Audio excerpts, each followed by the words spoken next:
नमस्कार, आप सभी का स्वागत है अन्वेषण के इस प्लेटफॉर्म पे।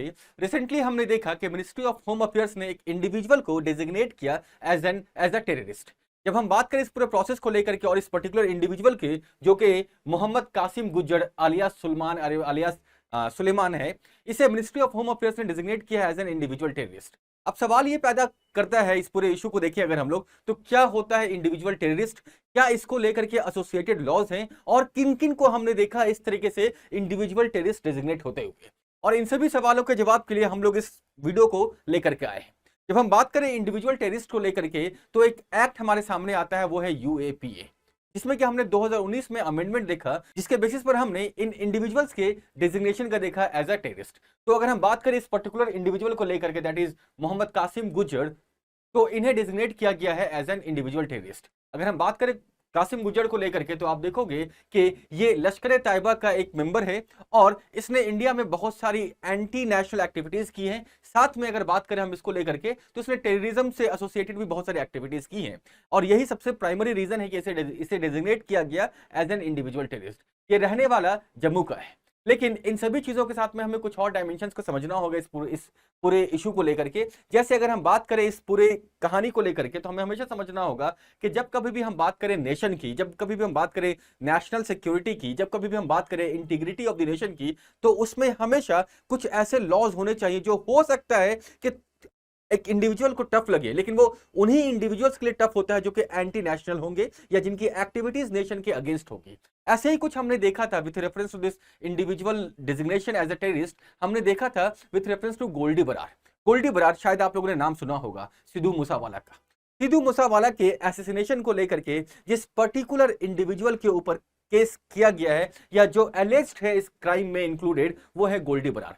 गोल्डी बरार की अगर बात करें तो इसका पूरा नाम है सतिंदर जीत सिंह बरार, जो कि पंजाब का रहने वाला है लेकिन अभी कनाडा में है।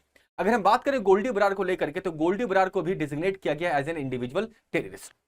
अगर हम गोल्डी बरार की बात करें, तो गोल्डी बरार एसोसिएटेड है बब्बर खालसा इंटरनेशनल से, जो कि एक टेररिस्ट ऑर्गेनाइजेशन भी इंडिया में डिक्लेयर्ड है। अगर हम बात करें गुज्जर की, दैट इज मोहम्मद कासिम गुज्जर को लेकर के, तो कासिम गुज्जर 57वें ऐसे इंडिविजुअल हैं इंडिया में। अगर हम बात करें इसको लेकर के, तो कासिम गुज्जर 57th पर्सन है इंडिया में जिसे कि इंडिविजुअल टेररिस्ट डिक्लेयर किया गया है। और ये किसके अंडर में डिक्लेयर किया गया? ये डिक्लेयर किया गया UAPA, unlawful activities prevention act. तो इन्हीं चीजों को समझने के लिए, इन्हीं कंसेप्ट को समझने के लिए हम लोग आज की वीडियो को लेकर के आए हैं, जिसमें हम लोग देखने वाले हैं कि यूएपीए होता क्या है, साथ में 2019 के अमेंडमेंट में हमने क्या क्या प्रोविजंस देखे, इसके साथ में हम देखेंगे कि अनलॉफुल एक्टिविटीज का इंडिया में क्या डिफिनेशन है, साथ में टेररिज्म का क्या मतलब होता है अंडर दिस वेरी एक्ट। ये जो पर्टिकुलर एक्ट है हमारा यूएपीए, इसके अंडर में टेररिज्म का मतलब क्या होता है और इस एक्ट की जरूरत क्यों है, क्या प्रोविजन है या फिर क्या आर्ग्यूमेंट्स है इसके अगेंस्ट में, साथ में एनआईए का क्या कंसेप्ट और एक कंक्लूजन देखेंगे हम लोग। तो ये हम लोग आज के लेक्चर में देखने वाले हैं। Let's start with all this one by one, एक एक करके हम लोग शुरू करते हैं। देखो, जब कभी भी हम बात करें यूएपीए को लेकर के, तो इसमें कोई डाउट नहीं है कि ये इंडिया का टफेस्ट टेरर लॉ है और ये होना भी चाहिए, क्योंकि हम लोगों ने देखा है अपने नेशन में कि बहुत बार एंटी नेशनल एक्टिविटीज, बहुत बार टेररिस्ट अटैक्स इंडिया में हुए हैं अलग अलग समय पर, चाहे वो पार्लियामेंट को लेकर के हो, चाहे वो मुंबई वाला हो या कोई भी, चाहे वो कश्मीर में ऑन रेगुलर बेसिस हो ना। ये जो टेररिस्ट एक्टिविटीज होती रहती है, इससे बचने के लिए हमें समझना होगा कि कोई एक ऐसा लॉ होना चाहिए जिसमें कि थोड़ा ज्यादा फ्रीडम हो, किसके पास में, जो एजेंसीज हैं उनके पास में भी, ताकि नेशन की सिक्योरिटी और इंटीग्रिटी मेंटेन हो। और इसी वजह से हमने देखा यूएपीए का एग्जिस्टेंस। जब हम बात करें यूएपीए को लेकर के, तो 1967 में ये अनलॉफुल एक्टिविटीज प्रिवेंशन एक्ट का एग्जिस्टेंस हुआ और यहां से हमने देखा, जो कि मेनली एम था with reference to secessionist movements को लेकर के और एंटी नेशनल एक्टिविटीज को लेकर के। तो उस समय में भी अगर हम लोग देखें, लेट 60s में और 70s में और 80s में कुछ एंटी नेशनल एक्टिविटीज थी और साथ में कुछ कुछ ऐसे प्रोविजंस आते थे या फिर ऐसे स्टेप्स लिए जाते थे रेगुलर बेसिस पर, जहां पर के सेसेशनिस्ट एक्टिविटीज देखी जाती थी। इन्हीं चीजों को कंट्रोल करने के लिए यूएपीए 1967 का एग्जिस्टेंस हुआ बाय द पार्लियामेंट। अब सवाल ये पैदा होता है कि अगर हम लोग बात करें यूएपीए को लेकर के, तो इसके अलावा बहुत सारे और भी ऐसे लॉज थे जहां पर कि हम लोग देखते हैं कि पनिशमेंट मिलता है। लेकिन यूएपीए की बात करें अगर, तो यूएपीए में जो हाईएस्ट पनिशमेंट है वो है डेथ पेनल्टी और साथ में या फिर लाइफ इंप्रिजनमेंट। ये सबसे हाईएस्ट पेनल्टी है with reference to terrorist activities और टेररिस्ट एक्ट्स को लेकर के। ये जो पूरा यूएपीए का प्रोविजन है ना, यहां पर एक पावरफुल बॉडी है NIA, national investigating agency. Now NIA की अगर हम लोग बात करें तो एनआईए का जो गठन हुआ वो 2008 में हुआ, लेकिन अभी के समय में एनआईए ही इस पूरे यूएपीए के अंडर में चीजों को कंट्रोल करती, प्रोसिक्यूट करना हुआ किसी भी केस को लेकर के अक्रॉस द कंट्री जो कि यूएपीए के अंडर में होगा, तो वहां पर एनआईए का रोल आता है। अगर हम देखें इस एक्ट को तो समय समय के हिसाब से इस एक्ट को अमेंड भी किया गया, और लास्ट अमेंडमेंट हमने देखा था 2019 में, जिसमें कि बहुत सारे अलग अलग प्रोविजंस आए। अगर हम बात करें इन सभी प्रोविजंस को लेकर के जो कि 2019 में ऐड हुए हैं, तो उनमें से सबसे इंपॉर्टेंट प्रोविजन आता है ये इंडिविजुअल डिजिग्नेशन को लेकर के। मतलब इससे पहले जब कभी भी हम लोग बात करते थे यूएपीए को लेकर के या डिजिग्नेशन को लेकर के एज अ टेररिस्ट, तो एक ऑर्गेनाइजेशन को डिजिग्नेट किया जाता था एज अ टेररिस्ट। लेकिन 2019 के अमेंडमेंट के बाद हम लोगों ने देखना शुरू किया कि एक इंडिविजुअल को भी डिजिग्नेट किया जाने लगा एज अ टेररिस्ट। और अभी तक अगर हम लोग लास्ट डिजिग्नेशन जो अभी मोहम्मद कासिम गुजर को मिला है, अगर उसको देखिए हम लोग, तो मोहम्मद कासिम गुजर 57th इंडिविजुअल है who has been declared as a terrorist. साथ में यहाँ पे टेररिस्ट फाइनेंसिंग को लेकर के भी इश्यूज रेज किए गए, साइबर टेररिज्म को लेकर के भी, और सीजर ऑफ प्रॉपर्टी। इन चारों डायमेंशंस में हमने 2019 के अमेंडमेंट को देखा, और इसीलिए 2019 का अमेंडमेंट इस पर्टिकुलर लॉ के लिए बहुत ही इंपॉर्टेंट होता है। अगर हम बात करें इस पूरे सिचुएशन को लेकर के, इस पूरे यूएपीए को लेकर के, तो एक टर्म बार बार सामने आता है, वो है अनलॉफुल एक्टिविटी। जब हम बात करें अनलॉफुल एक्टिविटी को लेकर के, तो फिर से वही सवाल पैदा होता है कि अनलॉफुल एक्टिविटीज होता क्या है। हमने देखा यूएपीए क्या है, लेकिन साथ में हमें यह भी समझना होगा कि अनलॉफुल एक्टिविटीज क्या होती है। और अगर हम बात करें अनलॉफुल एक्टिविटीज को लेकर के, तो कोई भी ऐसी एक्टिविटी जो कि डिसरेस्पेक्ट करती हो सोवरेनिटी और टेरिटोरियल इंटीग्रिटी को इंडिया के। जब कभी भी सोवरेनिटी और टेरिटोरियल इंटीग्रिटी की बात आएगी, अगर कोई भी डिसरेस्पेक्ट करता है उस पर्टिकुलर डायमेंशन को, तो वो एक अनलॉफुल एक्टिविटी हो जाएगी। वैसे ही साथ में हमें यह भी समझना होगा कि कोई भी अगर सेसेशन को सपोर्ट करता हो या प्रमोट करता हो या इंसाइट करता हो, तो वहां पर भी क्या हो जाएगा, वहां पर भी अनलॉफुल एक्टिविटी की बात आ जाएगी। और ये पूरे टेरिटरी ऑफ इंडिया के लिए, चाहे वो जम्मू एंड कश्मीर हो, या फिर वो अरुणाचल प्रदेश हो, या फिर वो केरला हो, या फिर वो कोई और पार्ट हो इंडिया का, ये पूरे पार्ट के लिए इंडिया के एप्लीकेबल होता है। इसीलिए जब कभी भी हम बात करें इस पर्टिकुलर प्रोविजन को लेकर के, दैट इज यूएपीए को लेकर के, तो आप देखोगे कि यूएपीए में प्रोविजन है कि जो डिटेंशन है ना, किसी भी सस्पेक्ट को अगर हम लोग डिटेन करते हैं, तो विदाउट चार्जेस उन्हें 180 डेज तक अरेस्ट किया जा सकता है। और अगर आप बात करोगे चार्जेस को लेकर के, तो एक और इशू सामने आता है, वो है चार्जशीट को लेकर के। Do you guys have any idea कि चार्जशीट कितने दिनों में फाइल की जाती है पुलिस के थ्रू? और अगर हम बात करें चार्जशीट फाइल करने की, तो अलग अलग केसेस में चार्जशीट का क्या प्रोविजन होता है। अगर लोअर कोर्ट्स में कोई केस फाइल किया गया है, तो वहां पर चार्जशीट का क्या प्रोविजन होगा। अगर हम बात करें सेशंस कोर्ट को, तो वहां पर चार्जशीट का क्या प्रोविजन है। और अगर हम बात करें यूएपीए के अंडर में, तो वहां पर चार्जशीट का क्या प्रोविजन है। इन डायमेंशंस को समझने की कोशिश करना कि क्या क्या होता है। Just have some brainstorming by your own self, और देखो कि क्या मतलब होता है इसका। Do let me know in the comment box also. Now the point is कि अगर हम बात करें डिटेंशन को लेकर के, तो 180 डेज का डिटेंशन हो सकता है विदाउट चार्ज। साथ में अगर आप देखोगे तो इसमें डिनायल ऑफ बेल का भी ऑप्शन होता है, कि जब कभी भी बेल के लिए कोई अप्लाई करेगा, तो वो डिनायल ऑफ बेल हो जाता है, अनलेस एंड अनटिल वो गिल्टी नहीं है। जो भी इंडिविजुअल है, जो भी ऑर्गेनाइजेशन के मेंबर्स हैं, अनलेस एंड अनटिल वो गिल्टी नहीं हो, कोर्ट ने स्पेसिफाई नहीं किया हो कि वो गिल्टी नहीं है, तब तक डिनायल ऑफ बेल का भी प्रोविजन होता है। तो this is what we see under this UAPA. But सवाल ये पैदा होता है कि टेररिज्म का मतलब क्या होता है under this UAPA, that is unlawful activities prevention act. इसके अंडर में टेररिज्म का क्या मतलब होता है, ये भी प्रोविजन हमें देखना होगा। और जब हम बात करें टेररिज्म को लेकर के, तो सीधी सी बात समझो, कोई भी ऐसा एक्ट जो कि किसी एक इंडिविजुअल के या ग्रुप ऑफ इंडिविजुअल्स के लिए डेथ या फिर इंजरी के लिए रिस्पॉन्सिबल होगा, किसी एक पर्सन को लेकर के या फिर ग्रुप ऑफ पर्सन हो, किसी के लिए भी, तो वो एक टेररिज्म का प्रोविजन आ जाता है। वैसे ही देखिएगा टेररिज्म को लेकर के, तो कोई भी ऐसा एक्ट जो कि डैमेज या डिस्ट्रक्ट करता हो किसी प्रॉपर्टी को, तो वो भी टेररिज्म के अंडर में वो प्रोविजन आ जाता है। और वैसे ही अगर हम देखें टेररिज्म के डेफिनेशन को अंडर यूएपीए, समझना होगा कि चाहे वो यूनिटी की बात करें नेशन के, या फिर सिक्योरिटी की, या फिर इकोनॉमिक स्टेबिलिटी के नेशन के, इनमें से किसी भी डायमेंशन की बात करें अगर, तो इसको लेकर के भी टेररिज्म का डेफिनेशन आ जाता है। मतलब कोई भी अगर थ्रेटन करता है नेशन की यूनिटी, इंटीग्रिटी, सोवरेनिटी, साथ में इकोनॉमिक स्टेबिलिटी या फिर सिक्योरिटी को लेकर के किसी भी डायमेंशन में, तो आप देखोगे कि वो पर्टिकुलर जो एक्शन होगा वो टेररिज्म के अंडर में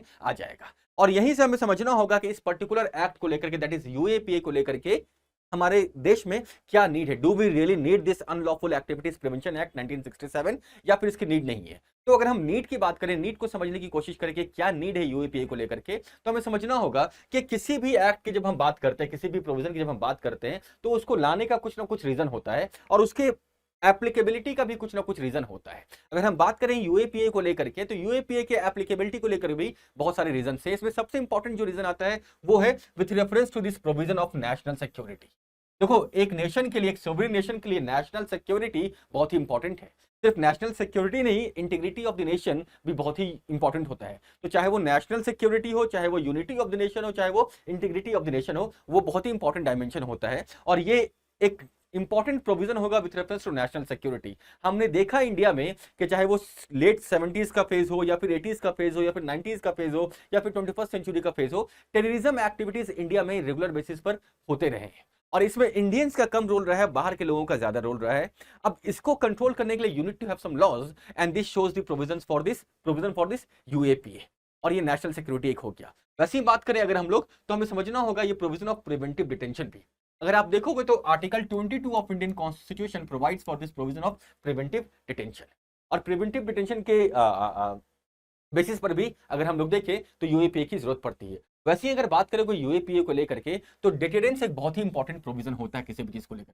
क्योंकि जो डिटेरेंस का प्रोविजन होता है ना, यही बहुत सारी एक्टिविटीज को नहीं होने देता है। क्योंकि हर एक इंडिविजुअल के अंदर में एक डर होता है कि अगर मैं करूंगा तो क्या पनिशमेंट होगा, क्या नहीं होगा। अगर हम बात करें इस पर्टिकुलर प्रोविजन को लेकर के, तो काउंटर टेररिज्म के लिए कुछ ना कुछ स्टेप्स लेने होंगे, और उनमें से एक जो सबसे इंपॉर्टेंट स्टेप है वो है हमारा यूएपीए। इसके साथ में ग्लोबल कमिटमेंट्स भी समझना होगा। इंडिया ने 2019 में United Nations convention for the separation of the financing of terrorism को रेटिफाई किया, और इसको लेकर के भी हमने देखा यूएपीए के प्रोविजंस को। और आप देखोगे अगर 2019 के एनआईए के एक्ट के अमेंडमेंट को, या फिर यूएपीए के एक्ट के अमेंडमेंट को, तो आप देखोगे कि इन डायमेंशंस को भी इंडिया ने इंक्लूड करने की कोशिश की है। इसके साथ में एक और प्रोविजन आता है, वो है with reference to effective prosecution.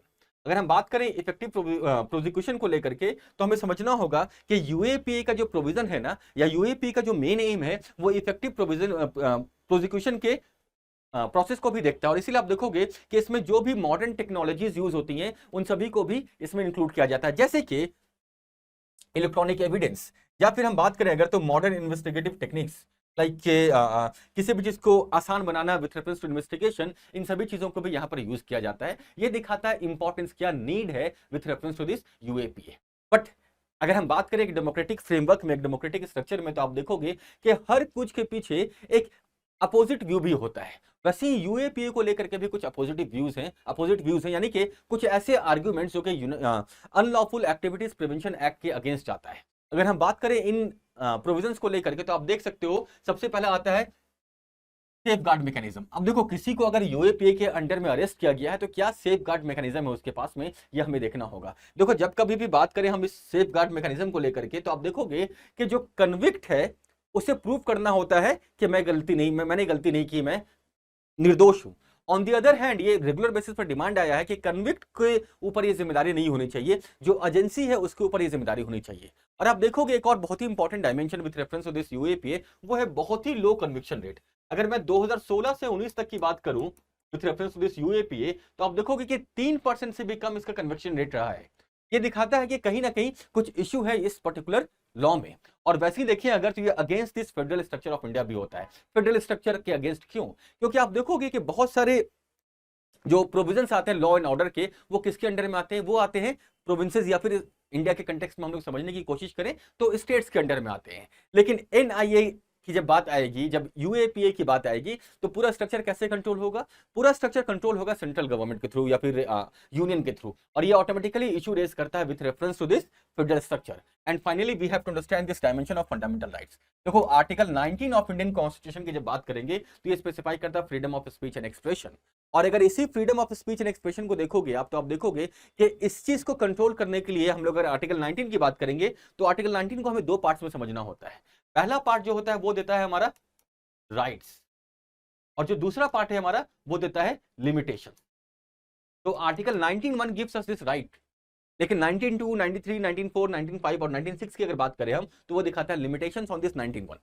अलग अलग प्रोविजंस के लिए 91 ए के लिए क्या लिमिटेशन है, बी के लिए क्या है, सी के लिए क्या है, डी के लिए क्या है, ई के लिए क्या है, जी के लिए क्या है, ये दिखाता है हमारा 19(2) to 19(6). अब ये जो प्रोविजन देख रहे हो आप, तो अगर हम लोग राइट्स की बात करेंगे, उस हिसाब से ये जो यूएपीए है ना, ये अगेंस्ट है किसके? फंडामेंटल राइट्स के। लेकिन हमें समझना होगा कि यहाँ पर लिमिटेशंस भी स्पेसिफाई किए गए हमारे कॉन्स्टिट्यूशन में ही। हालांकि हमें समझना होगा कि एक डेमोक्रेटिक स्ट्रक्चर की बात करेंगे तो with the passage of time इन चीजों का इंप्रूवमेंट होना चाहिए, and that is why there can be some provision जो कि रिफॉर्म्स की बात करें यूएपीए में। लेकिन यूएपीए के साथ में हमें एक और डायमेंशन समझना होगा, वो है नेशनल इन्वेस्टिगेटिंग एजेंसी, एनआईए। जब हम बात करें नेशनल इन्वेस्टिगेशन एजेंसी को लेकर के, एनआईए को लेकर के, तो हमें समझना होगा कि जो एनआईए का स्ट्रक्चर है ये इंडिया में आया 2008 में। 2008 में इंडिया में ये स्ट्रक्चर आया और 2009 से ये काम करना शुरू करता है। NIA comes under this ministry of home affairs, MHA के अंडर में आता है। और एनआईए या फिर और भी सेंट्रल एजेंसीज हैं जैसे कि सीबीआई, इसके लिए भी हम लोग एक अलग से वीडियो बनाएंगे जिसमें कि हम लोग इन सभी डायमेंशंस को देखेंगे। लेकिन एनआईए की जब हम बात करेंगे तो ये समझना हमेशा कि जो भी यूएपीए के अंडर में जो केसेस होते हैं वो मेनली एनआईए ही हैंडल करता है। और एनआईए का जो मेन पर्पस आएगा, जो मेन फंक्शन आएगा, जो जुरिस्डिक्शन की बात करोगे तो जुरिस्डिक्शन की जब हम बात करेंगे तो किसी भी citizen throughout the territory of India, इन सभी के ऊपर इसका जुरिस्डिक्शन आता है। साथ में कुछ गवर्नमेंट के जो रिप्रेजेंटेटिव्स होंगे उनके लिए भी एनआईए का स्ट्रक्चर आता है। बट द पॉइंट इज कि इन सभी के साथ में हमें एक और डायमेंशन समझना होगा with reference to this whole structure of UAPA. वो ये है कि देखो इंडिया में अगर एंटी टेररिज्म की बात करेंगे, जो कि एक इशू रेगुलर बेसिस पर इंडिया में हम लोग देखते हैं, तो अगर हम लोग एंटी टेररिज्म की बात करेंगे तो ऑटोमेटिकली यूएपीए के नीड को हमें समझना पड़ेगा। ये बहुत ही इंपॉर्टेंट टूल है with reference to this anti terrorism efforts of the government of the nation as a whole. But हमें समझना होगा कि there are certain concerns also with reference to this UAPA, और ये जो कंसर्न्स है ये मेनली इंडिविजुअल लिबर्टीज के ऊपर आते हैं कि ये जो यूएपीए के जो प्रोविजंस हैं ये इंडिविजुअल लिबर्टीज को इंपैक्ट करते हैं। तो यू हैव टू अंडरस्टैंड कि एक वे फॉरवर्ड अप्रोच होना चाहिए जहां पर के इंडिविजुअल लिबर्टीज के जो प्रोविजंस है ना वो भी एग्जिस्टेंस में रहे, साथ में एंटी टेरर एक्टिविटीज जो है उसे भी हम कंट्रोल कर सकें। ये हमेशा ध्यान देना कि we are here why, because we have the nation. अगर नेशन ही नहीं होगा, नेशन की इंटीग्रिटी नहीं होगी, नेशन की सोवरेनिटी नहीं होगी, नेशन की यूनिटी नहीं होगी, तो इंडिविजुअल्स कैसे रहेंगे। और इस चीज के डायमेंशन की वजह से यूएपी का स्ट्रक्चर बहुत ही जरूरी है। लेकिन साथ में ये समझना होगा कि कैसे हम लोग बैलेंस बना सकें कि इंडिविजुअल लिबर्टीज है, इंडिविजुअल राइट्स हैं, फ्रीडम है, फंडामेंटल राइट्स है, इसके स्ट्रक्चर पे भी एक बैलेंस बनाओ। हालांकि इस बैलेंस को हमेशा हमें समझना होगा कि unity and integrity of the nation हमेशा ऊपर आएगा, लेकिन एक बैलेंस स्ट्रक्चर आना चाहिए। This is all we have for the day. Do let me know if any other topic like this is required. Till then, thank you for listening. Take care. Bye-bye.